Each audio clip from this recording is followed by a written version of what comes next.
before we even get going, our poll leader for today was supposed to be this guy right here, the points leader.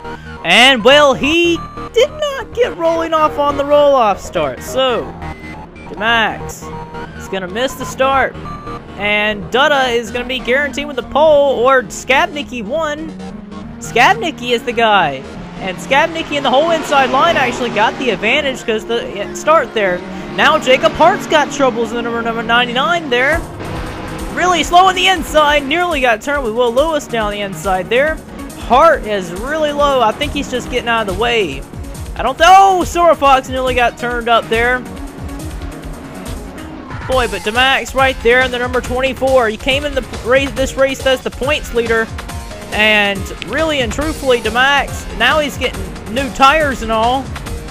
But Demax came in this race only 10 points ahead of Raymond Fisher, who is not doing the best here. He's in the back. You just saw him go by there. Right there, Raymond Fisher in the twos in the back. But Luke Martin is 13 points back in third.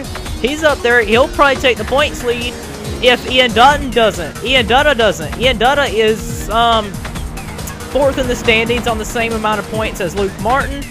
So one or the other is most likely to come out of here with the points lead now that Demax is having his troubles here.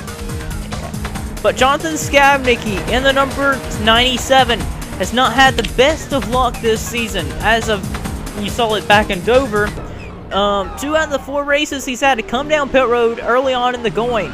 He leads, but with Nick Mace hounding him from behind, Nick Mace is in search of his 17th career win and is trying to close in the gap on Richard Johnson for most wins all time in the Sony Cup Series. Johnson had the advantage of the most wins. Nick Mace slides high, but Richard Johnson had 19 wins in the SCS for a long while, and the next guy behind him was Nick Mace with 11, along with Andreas Allen and Eugene Max. So, Nick, he's trying to close in the gap with only about 3 wins behind him. Trying to make it 2 with the day if he could win here in Baxley. That would be kind of cool, I guess you can say. PJ Williams, he's just trying to get his first win. All these 16th and 19th wins everyone has, he's looking for a first win ever. Noah Hart in the number 88 behind him there. Noah Hart has never went back to victory lane. He's only went to victory lane 1 time. That was in Belton's Arena back in Season 3. That was 11 seasons ago. And Hart in the number 88 is just trying to find his way back to victory lane. And he's not had the luck to be able to do it. His brother has, though. His brother has done something compared to him. But Noah Hart, that's probably the guy with the longest winless streak in the series. Nick is going the inside here. Nick's got to run underneath Scabnicky. Scabnicky is really low in the standings. Nick is 17th in the standings. He's been up and down. He's got to win at Savannah this season, but Daytona and Las Vegas, that was his weak spots. He's had 2 bad races and 2 good races. He's set 17th in the point standings. And another win here today could really do him in good. PJ Williams in the number 12 car. Williams comes in this race probably like 18th in the standings. I can't tell from what I have here, but PJ runs 30. Could get some good runs here. Ian Dutta, I'm sure he'll come out of here this race with the points lead now. 5 races in, I think Dutta, the season 12 champion, is going to come out of this race with the points lead. Noah Hart, who comes into this race 48 points back from the point leader Eugene Max, will probably be less than a race back leaving this race here, which is what he really needs here. Noah Hart's just really not been there for a championship ever, really. He has for the elites, but not any other really season. The DuPont, he wins a lot over there, but just can't do anything here. Kyle Collins, a rookie, doing really good here. Along with Drew Austin there. No need to skip over Alan Cavanaro, because Alan Cavanaro is, he's been having an off and on season. I don't see him in the top 15 of points right here. Yet there he is, 16th in the standings. Is Alan Cavanaro, 56 points back from the points lead. He really needs to try and close in. Daytona and Las Vegas, I saw him do really well. it doesn't quite come to my head where he finished at Dover, but Allen for Evernham, he did really well with his teammate Curtis at Daytona and Las Vegas both. He did quite well at Savannah, I think, too, because I think he got like a top 10 there. So Drew Austin's like we haven't really seen him up front much, and really much it's been since season 7 that we've seen him. 7-year absence. It may be a little rusty, but he's inside the top 10 here. Sky Commons, he's running inside the top 10. He returned for a long absence, been since all the way back since season 7, just like Drew Austin since he's returned. And he came back from season 13, did not do much anything in them 10 races. But he's trying to make something of it in this 22 for this season. Zayden Davison, who got wrecked at Dover, really shouldn't have. He was running inside the top 10, was running really strong. He kind of dropped to the standings. He's now down to 9th in the point standings. He's inside the top 10 here again, so really good run by Zayden and the Wood Brothers team to be a rookie. He's 38 points back. Probably going to be about 28 points back leaving this race. He's got a runner underneath Sky Commons here, so Zayden's doing really well. Chris Washer back here as our field rundown. See where you're at. DeMax is running last on the racetrack, not looking too strong. Luke Martin coming to this race 3rd in the standings, and Matthew Rodriguez right there. They're not doing the best either. They're up there in the points. Charles Jackson 20th in the standings. Raymond Fisher right there 2nd in the standings, is not doing the best either. DJ Curtis not doing much as well. Richard Johnson, the most winning driver in the series, is not doing anything.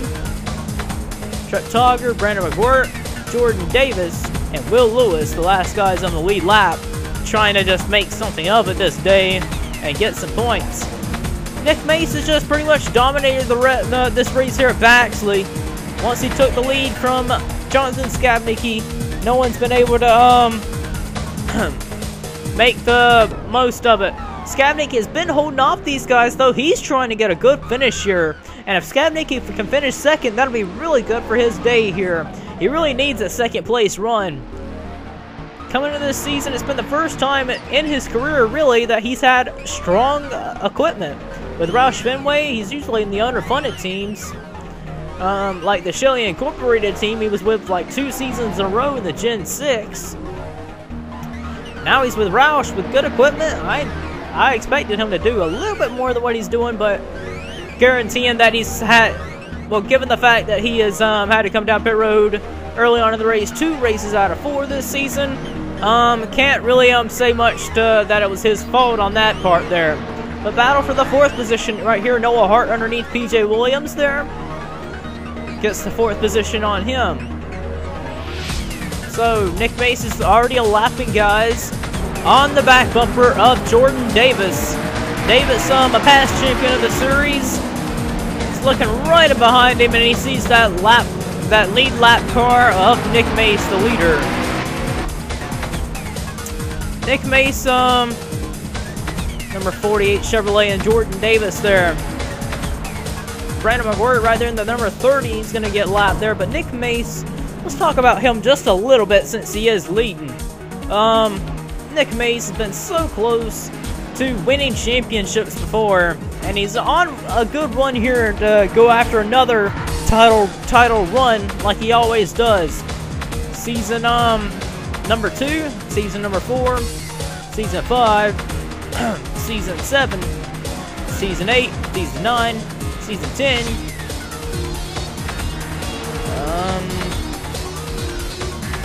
and season 13.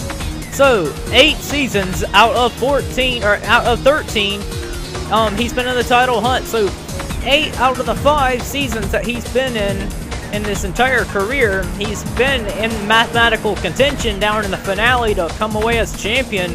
And you would think after 8 tries, actually in the finale, knowing you can walk away with the title 8 times going down in the finale. 8 times, guys. You walk down in the finale with a chance to be champion, and you don't come away as the title holder. And many a times it was in Nick Mace's favor right there at the very end to win the championship. and it never was meant to be, especially last season when it was his chance to win it.